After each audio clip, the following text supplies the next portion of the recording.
Doctor A സമ്പത്ത്, ഇത് പ്രതിപക്ഷത്തിനൊരു ഐക്യരൂപത്തിൽ ഈ ആവശ്യം മുന്നോട്ട് വയ്ക്കാൻ കഴിഞ്ഞില്ല എന്നുണ്ടോ? കാരണം തൃണമൂൽ കോൺഗ്രസും അതുപോലെ തന്നെ പിന്നെ NCP ശരത് പവാർ വിഭാഗവും ഒക്കെ ചർച്ചകൾ നടക്കട്ടെ, അതിനുശേഷമാകാം ഈ വിഷയം ഉന്നയിക്കുന്നതിനൊരു നിലപാട് സ്വീകരിച്ചു. അടിയന്തര പ്രാധാന്യത്തോടുകൂടി പരിഗണിക്കേണ്ട ഒരു വിഷയം എന്ന നിലയ്ക്ക് ഇത് അവതരിപ്പിച്ചതിൽ പിഴവുകൾ സംഭവിച്ചിട്ടുണ്ടോ? അതല്ല ഒരു ഏകരൂപത്തിൽ ഇത് അവതരിപ്പിക്കാൻ കഴിഞ്ഞില്ല എന്ന് തോന്നുന്നുണ്ടോ? ഗോപികൃഷ്ണൻ, ഞാനൊരു 3-4 മിനിറ്റ് ഈ വിഷയത്തിൽ ഇതിലെന്തെങ്കിലും ഒരു രാഷ്ട്രീയമായ എന്തെങ്കിലും ഒരു ആരോപണത്തിന് അല്ലെങ്കിൽ അഭിപ്രായത്തിന് ഇപ്പോൾ മുതിരുകയല്ല. താങ്കളുടെ ചോദ്യത്തിൽ ഇപ്പോൾ ഇന്ത്യ ബ്ലോക്ക് എന്നുള്ളത് അത് BJP നേതൃത്വത്തിലുള്ള ജനവിരുദ്ധ നയങ്ങൾക്കെതിരായിട്ടുള്ള, ജനദ്രോഹ നടപടികൾക്കെതിരായിട്ടുള്ള, ഈ സ്വകാര്യവൽക്കരണത്തിനെതിരായിട്ടുള്ള, കൃഷിക്കാരുടെയും തൊഴിലാളികളുടെയും താല്പര്യങ്ങൾ ഹനിക്കുന്നതിനെതിരായിട്ടുള്ള അത്തരത്തിൽ നടപടികൾക്കെതിരായിട്ടുള്ള വിശാലമായൊരു പ്ലാറ്റ്ഫോമാണ്. അത് മുന്നണി എന്ന് നമ്മൾ സാധാരണഗതിയിൽ പറയുന്നത് പോലുള്ള ഒരു മുന്നണി അങ്ങനെ തെറ്റിദ്ധരിക്കുകയും വേണ്ട. ഞാൻ രാഷ്ട്രീയം പറയുന്നതിന് മുമ്പൊരു കാര്യം, ഗോപികൃഷ്ണൻ്റെ ചോദ്യം ഇവിടെ നമ്മൾ ചർച്ച ചെയ്യുമ്പോൾ ബഹുമാനപ്പെട്ട ലോക്സഭാ സ്പീക്കർ ശ്രീ ഓം ബിർളയ്ക്കെതിരായി ഭരണഘടന അനുസരിച്ച് തന്നെ അത്തരത്തിൽ ലോക്സഭാംഗങ്ങൾ അവരിപ്പോൾ 120 ആകട്ടെ അല്ല 120 കൂടുതലാകട്ടെ, ഇപ്പോൾ ആ നോട്ടീസ് എന്തായാലും ലോക്സഭാ സെക്രട്ടേറിയറ്റിന് അത് കൈപ്പറ്റിയേ മതിയാവുകയുള്ളൂ. ചട്ടങ്ങളനുസരിച്ച് ഈ അവിശ്വാസ പ്രമേയം ചർച്ചയ്ക്കെടുക്കേണ്ടതായി വരും. ആരാണ് ഗോപികൃഷ്ണൻ ലോക്സഭയുടെ അധ്യക്ഷനായിരുന്ന ഈ ചർച്ച നിയന്ത്രിക്കാൻ പോകുന്നത്? ഒന്ന് പറഞ്ഞു. നമ്മുടെ ഈ ചർച്ചയിൽ മുൻ ലോക്സഭാംഗം കൂടിയായിട്ടുള്ള, അഭിഭാഷകനും ഭരണഘടനാ വിദഗ്ധനും കൂടിയായിട്ടുള്ള നമ്മുടെ എനിക്ക് തോന്നുന്നു ഡോക്ടർ സെബാസ്റ്റ്യൻ പോൾ ഇതിൽ ചേരും എന്നാണ് എൻ്റെ വിശ്വാസം. ഇക്കാര്യത്തിൽ ശ്രീ PDT ആചാര്യ ഇപ്പോൾ പറയുകയുണ്ടായി. നമ്മുടെ മറ്റ് 2 ചങ്ങാതിമാർ, എൻ്റെ അടുത്ത സുഹൃത്താണ് ശ്രീ പത്മകുമാർ, അപ്പോൾ ഷമാ മുഹമ്മദ് ഇവിടെ ചില കാര്യങ്ങൾ പറഞ്ഞു. എൻ്റെ ചോദ്യം, ആരാണ് സ്പീക്കർക്കെതിരായ ഈ അവിശ്വാസ പ്രമേയം ചർച്ചയ്ക്കെടുക്കുമ്പോൾ അധ്യക്ഷൻ്റെ കസേരയിൽ ഇരിക്കാൻ പോകുന്നത്? ഞാനത് ചോദിച്ചതിൻ്റെ പ്രസക്തി എന്താണെന്ന് ഗോപികൃഷ്ണൻ ഞാൻ പറയാം. ഇത് ഇന്ത്യയുടെ ഭരണഘടനയാണ്.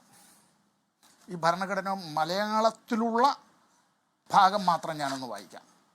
ഇതിൻ്റെ ഭാഗം 5 പാർട്ട് 5, അതിൻ്റെ ചാപ്റ്റർ 2 എന്നുള്ളത് പാർലമെൻറ്റിനെ സംബന്ധിച്ച് അനുച്ഛേദം ആർട്ടിക്കിൾ 89 മുതൽ 98 വരെയുള്ള കാര്യങ്ങൾ പറയുന്നത് നമ്മുടെ പാർലമെൻറ്റിൻ്റെ ലോക്സഭയുടെ സ്പീക്കറുമായി ബന്ധപ്പെട്ട്, അതുപോലെ തന്നെ രാജ്യസഭയുടെ ഉപാധ്യക്ഷനുമായി ബന്ധപ്പെട്ടൊക്കെയാണ് പറയുന്നത്.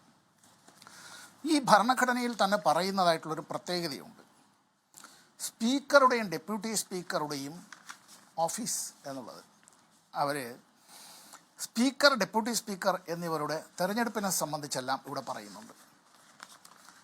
വളരെ കൗതുകകരമായ ഒരു കാര്യം, ഈ രാജ്യസഭയിലെ അധ്യക്ഷൻ എന്നത് ഇന്ത്യയുടെ ഉപരാഷ്ട്രപതിയാണ്. അവിടെ അതിൻ്റെ ഉപാധ്യക്ഷനെ അംഗങ്ങൾ തിരഞ്ഞെടുക്കുകയാണ്.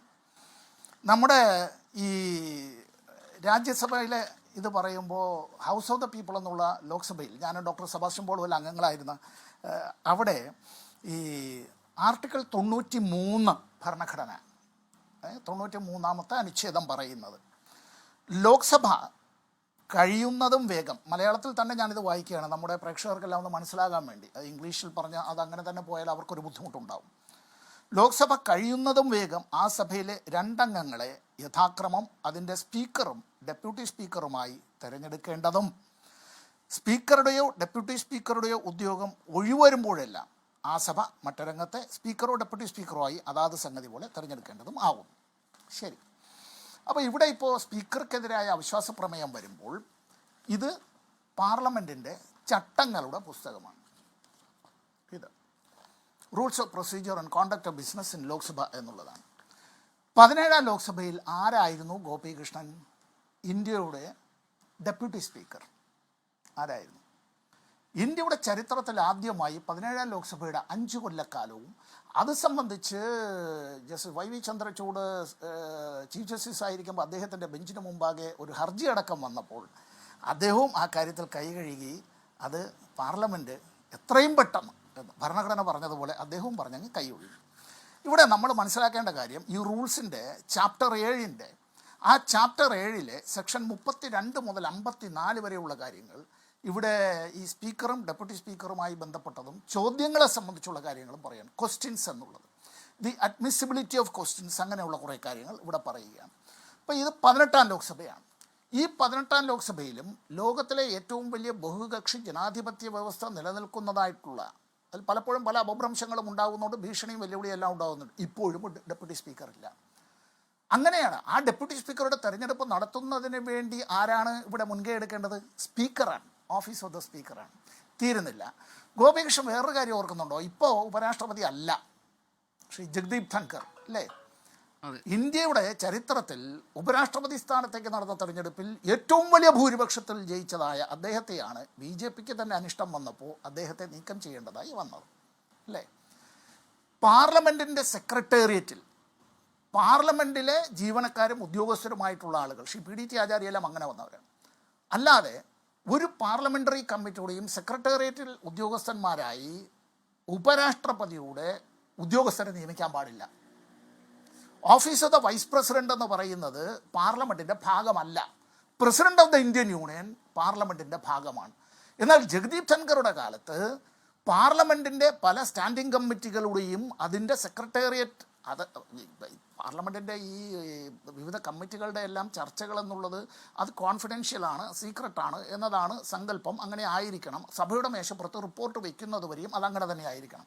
എന്നാൽ അത് നടാടെ ലംഘിക്കപ്പെട്ടതും ഈ ജഗ്ദീപ് ധൻകറുടെ കാലത്താണ്. അപ്പോൾ ഭരണഘടനാപരമായ ലംഘനങ്ങളും ചട്ടങ്ങളുടെ ലംഘനങ്ങളും നഗ്നമായി നടക്കുകയാണ്. ഞാൻ നിർത്തുകയാണ്. ഇത് കാലാകാലങ്ങൾ directions by the speaker Lok Sabha പലപ്പോഴായി നൽകപ്പെട്ടിട്ടുള്ള ഇപ്പോഴത്തെ ലോക്സഭാംഗങ്ങൾക്കും 1ാം ലോക്സഭാ കാലത്ത് തൊട്ട് തന്നെ വന്നത്. ഇതിൻ്റെ അധ്യായം 3 സെക്ഷൻ 10 മുതൽ 18 വരെയുള്ള കാര്യങ്ങളിലും ക്വസ്റ്റ്യൻസിനെ സംബന്ധിച്ചും അതിൻ്റെ അഡ്മിസിബിലിറ്റിയെ സംബന്ധിച്ചും പറയുന്നുണ്ട്. ഇനി സഭയിൽ ചില കാര്യങ്ങൾ വർത്തമാനം പറയുന്നതിനെ സംബന്ധിച്ചാണെങ്കിൽ ഞാൻ കൂടുതൽ രാഷ്ട്രീയമൊന്നും പറയുന്നില്ല എങ്കിലും ഒരു കാര്യം പറയട്ടെ. ഇന്ത്യക്കൊരു ചരിത്രമുള്ളത്, പണ്ഡിറ്റ് ജവഹർലാൽ നെഹ്റു ഇന്ത്യയുടെ പ്രധാനമന്ത്രിയായിരുന്നപ്പോൾ ഇംഗ്ലീഷിലും ഹിന്ദിയിലുമെല്ലാം അവഗാഹമായ പാണ്ഡിത്യവും പ്രാവീണ്യവും ഒന്നും ഇല്ലാതിരുന്ന തൊഴിലാളികളുടെ നേതാവായി അങ്ങനെ ഉയർന്നു വന്ന ഈ കമ്മ്യൂണിസ്റ്റ് പാർട്ടിയുടെ നേതാവായിരുന്ന ഞങ്ങളുടെ പോളിറ്റ് ബ്യൂറോ അംഗമായിരുന്ന സഖാവ് AKG, ആ AKG കമ്മ്യൂണിസ്റ്റ് ഗ്രൂപ്പിൻ്റെ നേതാവായിരുന്നു. പ്രതിപക്ഷ നേതാവെന്നുള്ള ഇത്തരത്തിലുള്ള ഇന്ന് ലോക്സഭയുടെ ആ പദവിയൊന്നും അന്നില്ല. അന്ന് പണ്ഡിറ്റ് ജവഹർലാൽ നെഹ്റു എന്നെല്ലാം AKG പ്രസംഗിക്കുമോ അന്നെല്ലാം സഭയിലെത്തുകയും അദ്ദേഹം നോട്ട് കുറിച്ചെടുക്കുകയും ചെയ്യുമായിരുന്നു.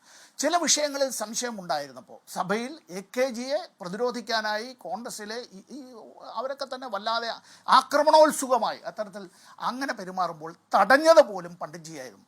ഒരു കുറിപ്പ് അദ്ദേഹം കൊടുത്തയക്കുമായിരുന്നു.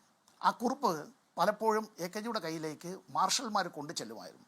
അതിങ്ങനെയായിരുന്നു എഴുതുമായിരുന്നത്: dear comrade Gopalan, can you meet at my chamber today 4 PM and have a cup of tea, please? എന്തായിരുന്നു അദ്ദേഹം പറയാൻ ഉദ്ദേശിച്ചത്? അദ്ദേഹത്തിൻ്റെ സമയം കൊണ്ട് അത് പൂർത്തിയാക്കാൻ കഴിഞ്ഞില്ല എങ്കിലും തൻ്റെ ഗവൺമെൻറ്റിനെ സംബന്ധിച്ച് അത്തരത്തിൽ എതിർചേരിയിൽ അപ്പുറത്ത് പ്രതിപക്ഷത്തു നിന്ന് ഒക്കെയുള്ള ശബ്ദം അത് ജനങ്ങളുടെ ശബ്ദമാണ്, അത് കേൾക്കാൻ താൻ പ്രതിജ്ഞാബദ്ധനാണ് എന്ന് അദ്ദേഹം. ശരി, താങ്കൾ ചരിത്രത്തിലെ നല്ല മുഹൂർത്തങ്ങളെ കുറിച്ച് സൂചിപ്പിച്ചത് നന്നായി ഡോക്ടർ A. സമ്പത്ത്. ലോകത്തെവിടെയായാലും ഏത് സമയത്തും 24 വാർത്തകളും ഓഗ്മെന്റഡ് റിയാലിറ്റി പാക്കേജുകളും എക്സ്പ്ലെയിനറുകളും വിശദമായി കാണാൻ ഞങ്ങളുടെ യൂട്യൂബ് ചാനൽ നിങ്ങൾക്ക് സബ്സ്ക്രൈബ് ചെയ്യാം.